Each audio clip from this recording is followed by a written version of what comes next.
A dangerous turning point has just unfolded in the Middle East, as the US and Israel have launched a large-scale airstrike campaign targeting Iran's key nuclear facilities. The airstrikes were launched simultaneously, targeting uranium enrichment facilities, research centers, and secret nuclear material storage sites scattered across Iran.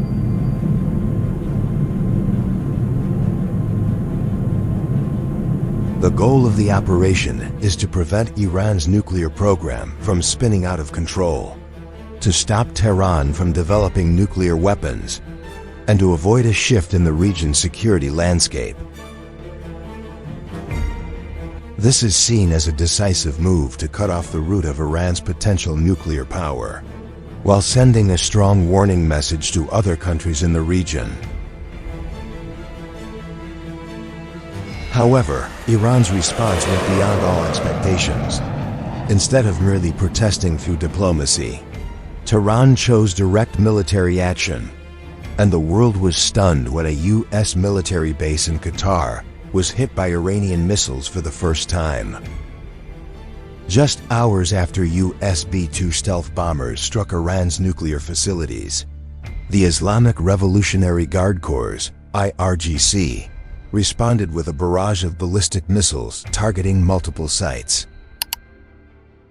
Al Udeid Air Base in Qatar, the largest US military hub in the Middle East, came under missile attack. Though most were intercepted by American and Qatari defense systems, this marked the first time Iran directly struck a US stronghold in the region. Israel, Tel Aviv, Haifa, and Beersheba were hit by a wave of missiles and kamikaze drones targeting strategic locations.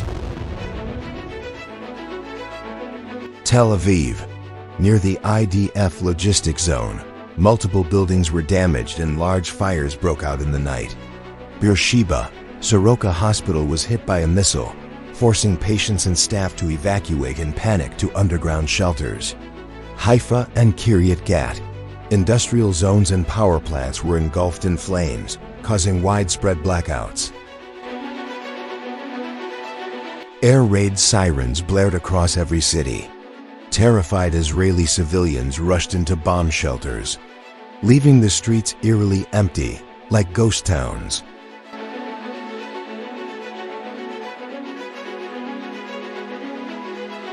According to preliminary reports, at least 24 people have been killed, most of them civilians. More than 2,500 injured, with many in critical condition.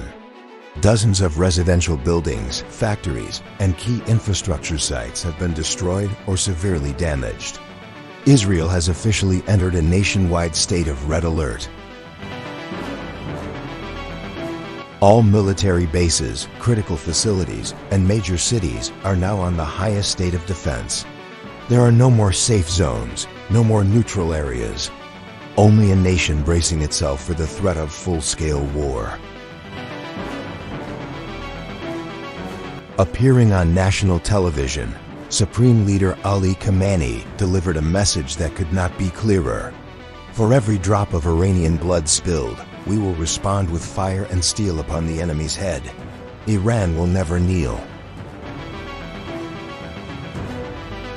The statement was a blood oath, a clear declaration that Tehran will not back down, no matter the power it faces.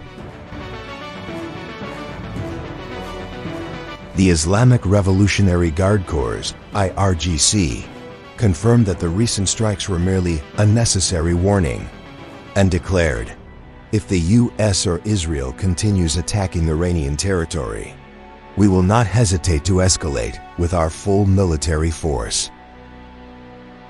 The message was brief, but it carried a clear warning of full-scale confrontation if the conflict continues.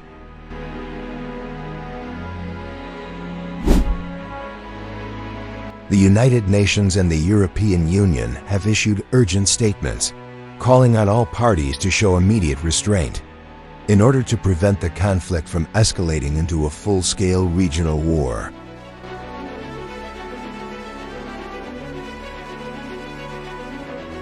Both organizations strongly emphasized, diplomacy remains the only path to avoid a large-scale humanitarian disaster. China and Russia have both condemned the U.S. military actions, calling them a serious violation of national sovereignty. The two powers also stated their clear position. Iran has every right to defend itself against any external aggression. This move highlights the growing divide within the international community over the escalating crisis. The US and the UK affirmed their support for Israel's right to self-defense, while also issuing a diplomatic message urging Tel Aviv to carefully consider any retaliatory actions to prevent the region from spiraling into uncontrollable conflict. We stand with Israel, but a wrong move now could ignite a localized world war. Gulf nations, Oman, the UAE, and Kuwait have expressed serious concern over the potential blockade of the Strait of Hormuz, a vital artery for global oil shipments. Escalating conflict, a local war that risks erupting into a regional one, drawing multiple Arab nations and NATO allies into an uncontrollable spiral of violence. Reluctant negotiations. When no other option remains, world powers may be forced to exert maximum pressure to bring all sides back to the negotiating table. But the harsh reality is, bombs have fallen, blood has been shed, and now, the language of diplomacy feels both fragile and hard to trust.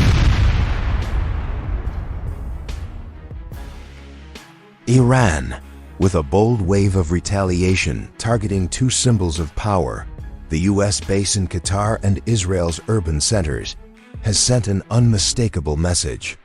It is willing to take maximum risks to defend its sovereignty, while showcasing a powerful deterrent capability to the world. This is not merely a military response, but a strategic declaration at a time when all limits are being tested. While the physical damage may not compare to the vast military power of the US and Israel, Iran has achieved the most critical objective, delivering a strategic message that cannot be ignored. Touch Iran and be prepared to pay the price. In this dangerous game, power lies not only in the number of bombs, but in the willingness to escalate without warning. This is a breaking news alert from the Middle East. We will continue to update you with the latest developments. Don't forget to follow and share the video so you won't miss a single moment of this unprecedented crisis.